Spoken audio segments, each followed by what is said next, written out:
வணக்கம். வில்வதுரோசி எங்கள் குழு சார்பில் மற்றொரு முறை உங்களுக்கு எங்களுடைய காலை வணக்கத்தை தெரிவிச்சிருவோங்க. அதாவது இந்த சேனல் நோக்கம் எல்லாருக்குமே தெரியுங்க. வெளிச்சத்துக்கு வராத பல கிராமத்து கோயில்கள், ஆழ்வார்களால் மங்களாசாரம் செய்யப்பட்ட வைணவ திருக்கோயில்கள், தேவார பாடல் பெற்ற சுபத்தலங்கள் மற்றும் தேவார வைப்பு தலங்களை ஒவ்வொரு வாரமும் உங்கள் வீட்டில் உங்கள் கண்மனால கொண்டு வந்து நிறுத்துறாங்க. நமது சேனலின் நோக்கத்தின்படி இன்று நாம் காணவிருக்கும் ஒரு அழகிய திருத்தலம்தான் கூகூர் என்னும் சிற்றூரில் அமைந்திருக்கும் அருள்மிகு மங்களாம்பிகை உடனுரை அருள்மிகு ஆம்பரவனேஸ்வரர் திருக்கோயில். மிக அழகிய திருக்கோயிலுங்க. 10ஆம் நூற்றாண்டை சான்றதாக இது கருதப்படுகிறது.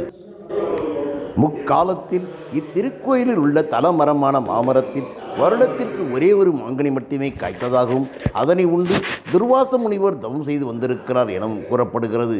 பாண்டவர்கள் திரௌபதியுடன் வழிபாடு செய்ய வந்தபொழுது அக்கனி மீது ஆசைப்பட அதை அறிந்த பீமன் அதனை பறித்து திரௌபதியிடம் தருந்திருக்கிறான். அதனை உணர்ந்த கிருஷ்ணர் துர்வாசருக்கு அது தெரிந்தால் கோபப்பட்டு சாபம் கொடுத்து வருவார் என உணர்ந்து அக்கனி அம்மரத்தில் மீண்டும் பொருத்தச் செய்தார் எனவும் ஆதலால் இத்தலத்தை அருந்த மாங்கனி பொருந்திய தலம் என்றும் கூறப்படுவார்.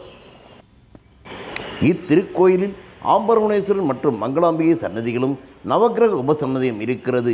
இக்கோயில் முதன்மை திருக்கோயில் என்ற வகைப்பாட்டில் இந்து சமய அறநிலையத்துறையின் கட்டுப்பாட்டில் இருக்கிறது.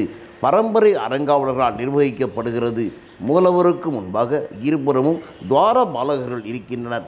கோயிலின் முகப்பில் உள்ள கோபுரத்தை கடந்து உள்ளே செல்லும் பொழுது பலிபீடம், நந்தி ஆகியவை அமைந்திருக்கிறது. கோஷ்டத்தில் விநாயகர், நடராஜர், துர்வாசர், தட்சிணாமூர்த்தி, லிங்கோத்பவர், பிரம்மா, துர்கை, கங்களாமூர்த்தி, சண்டிகேஸ்வரர் ஆகியோர் அமைந்திருக்கின்றனர். மங்களாம்பிகை சன்னதி கோயிலின் இடப்புறத்திலும் நவக்கிரக சன்னதியானது திருச்சுற்றிலும் அழகுற அமைய பெற்றிருக்கிறது. லிங்க வடிவில் உள்ள மூலவருக்கு முன்பாக இருபுறமும் துவாரபாலகர்கள் அருட்காட்சி அருகின்றனர்.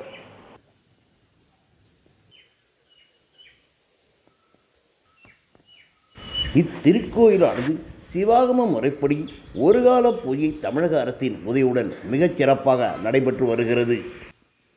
இவ்வூரிலிருந்து பல நிகழ்விற்காக மோட்டார் வாகனங்களில் செல்லும் இவ்வூர் மக்கள் இத்திருக்கோயிலில் ஆம்பரவனேஸ்வரை மாங்கனி அல்லது மா இலையை வைத்து வழிபட்டு செல்வதாகவும் அவ்வாறு செல்லும் பயணங்கள் எந்த ஒரு ஆபத்து இல்லாமல் முடிவதாகவும் கூறப்படுகிறது. எனவே கூட இந்த திருக்கோயிலின் லிங்க வடிவிலான லிங்கத்திற்கு ஆம்பரவனேஸ்வரர் என்ற பெயர் வந்திருக்கலாம் என கூட அங்கிருக்கும் 80 வயதை கடந்த பல முதியவர்கள் கூறினர். நாட்களை தவிர ஏனைய நாட்களில் பக்தர்களின் வருகை என்பது அறவே இல்லாமல் இருக்குங்க. ஏங்க நாங்கள் கோயிலுக்கு போனது கூட சரி, நானே என்னுடைய கேமராமேன் மற்றும் எங்களுடைய டெஸ்ட் ஒருத்தர் தாங்க வந்தாங்க, வேற யாருமே கிடையாதுங்க.